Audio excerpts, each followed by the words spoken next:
ಜಲಾಂತರ್ಗಾಮಿಯಲ್ಲಿ ರಾಷ್ಟ್ರಪತಿ ದ್ರೌಪದಿ ಮುರ್ಮು 2025ರಂದು ಕರ್ನಾಟಕದ Karwar ನೌಕಾನೆಲೆಯಿಂದ Kadamba naval base ಭಾರತೀಯ ನೌಕಾಪಡೆಯ ಸ್ವದೇಶಿ ಕಲ್ವರಿ ದರ್ಜೆಯ ಜಲಾಂತರ್ಗಾಮಿ ನೌಕೆ INS ವಾಕ್ಷೀರ್ನಲ್ಲಿ ಸಮುದ್ರದ ಆಳದಲ್ಲಿ ಸಂಚರಿಸಿ ಹೊಸ ದಾಖಲೆ ನಿರ್ಮಿಸಿದ್ದಾರೆ.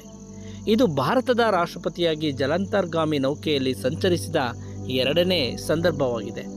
ಮೊದಲನೆಯದು 2006ರಲ್ಲಿ ಮಾಜಿ ರಾಷ್ಟ್ರಪತಿ ಡಾಕ್ಟರ್ APJ ಅಬ್ದುಲ್ ಕಲಾಂ ಅವರು ಮಾಡಿದ್ದರು.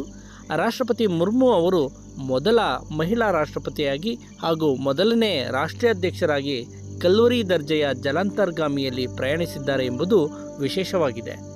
ನೌಕಾಪಡೆಯ ಮುಖ್ಯಸ್ಥ ಅಡ್ಮಿರಲ್ ದಿನೇಶ್ K. ತ್ರಿಪಾಠಿ ಅವರು ರಾಷ್ಟ್ರಪತಿಯೊಂದಿಗೆ ಜೊತೆಯಲ್ಲಿದ್ದರು.